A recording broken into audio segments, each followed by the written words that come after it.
we just started moving some of those 5 MLE bags in, and it's going to get more crowded when we move a couple EMUs in there. But in the meantime, we're taking a break for a little exercise. So this was sort of the finish up of our transfer ops. And there's 4 on the ceiling. There's going to be 4 on the floor, but in the meantime, we had to stash them over on the side of the mid-deck.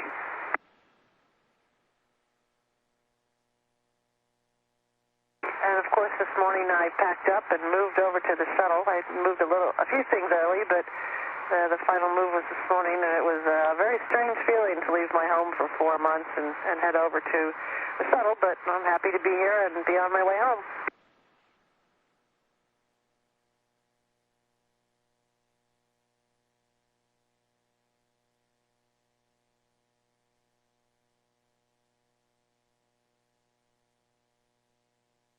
Yeah, we had a busy day this morning on the station, getting the last water samples and taking care of all the last-minute things that you have to take care of before you undock.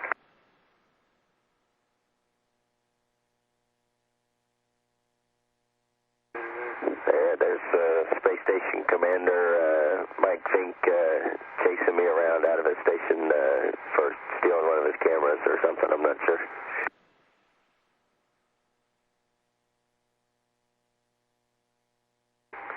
Again, the latest addition to Expedition 18, Koichi Wakata.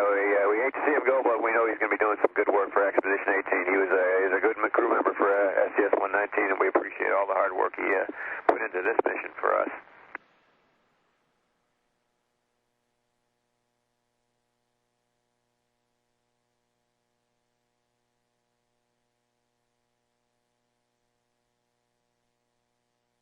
And as part of the transfer, we had to get the EMUs over the shuttle.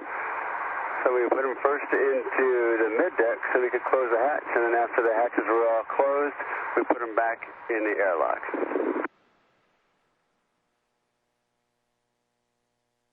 That's where we kept Joe for a while. He was being a little ornery this morning.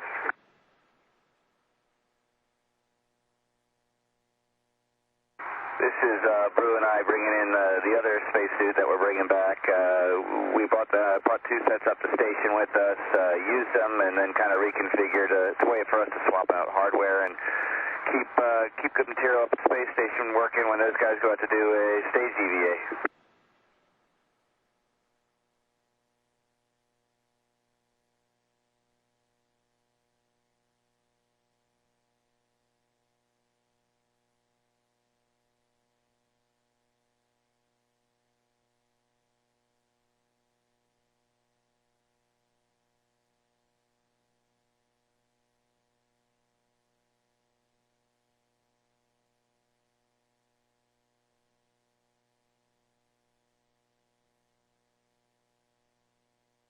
And for the folks on the station, one of the big gremlins of the stowage business is foam.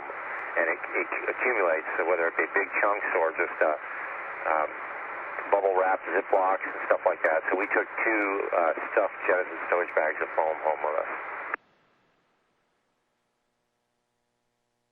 And for that, we were extremely grateful.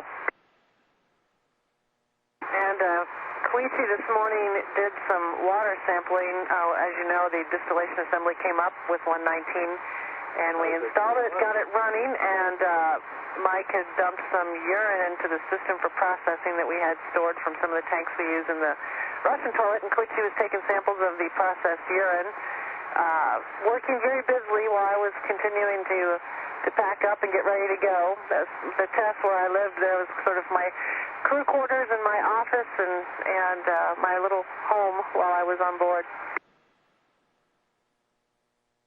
And Mike and I also, while Koichi was doing the water samples, we're transferring some of the science samples that we had in the -8-degree freezer to the double cold bags with some ice packs where they'll stay while they're here on the shuttle. And the ice packs and the double cold bags keep the specimens good. This is a time-critical procedure. We have to get in and out of the -8-degree freezer quickly so we don't ruin any other samples in the -8-degree freezer. And so it has to be highly coordinated, and it can be a little tricky, of course, because things like to float around on you.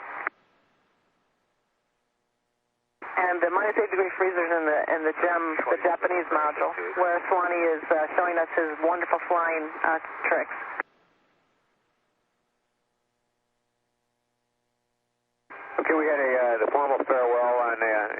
CO2 of the space station. We had a chance to, just basically tell each other how, it was a good mission to work together. And let me rephrase that. It was stumbling on my words here a little bit, long day, but Spanky was appreciative for us bringing up the S6 truss. We were appreciative for all the good work that the Expedition 18 crew did for us in being ready to accept us, and also to prepare us for the EVAs. They got us in and out the door for 3 EVAs, and that was very, very excellent work on their part.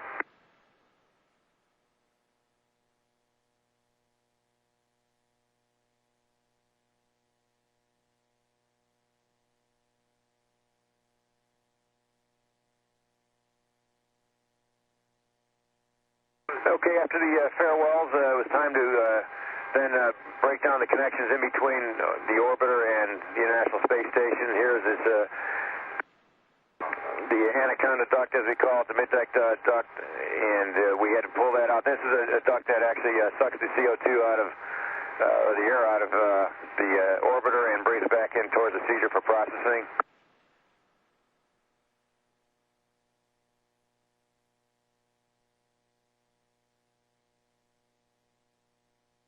Well, we're getting set up here to close the ODS hatch. Of course, there are 3 hatches that have to be closed.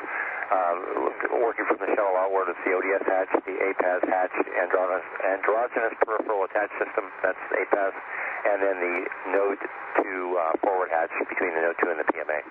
And here's the station guys with Mike with a very manly wrench working to attach the docking target standoff cross to the hatch of the PMA, the APAS hatch.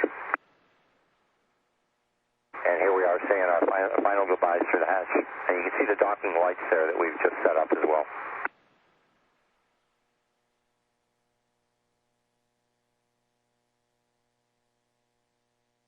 And here's Brew closing the ODS hatch from the shuttle side. And we can still see him through the porthole in the hatch there, but basically we're separate at this point. So as we get ready to undock, Brew and I are sitting up, Brew's in the commander seat, I'm in the pilot seat, and we're walking through procedures, getting Tony all prepared for him to do the actual undock and the fly around.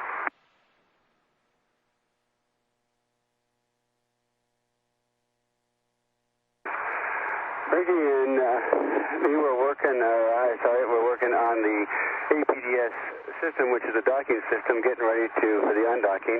And Ricky had the big job of actually pushing the undocking button, which starts the whole process for undocking.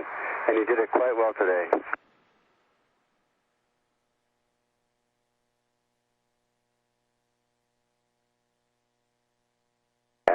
My job was to handle some of the rendezvous tools that provide range and range rate, for example, TCS, handheld laser, and the RPOP program.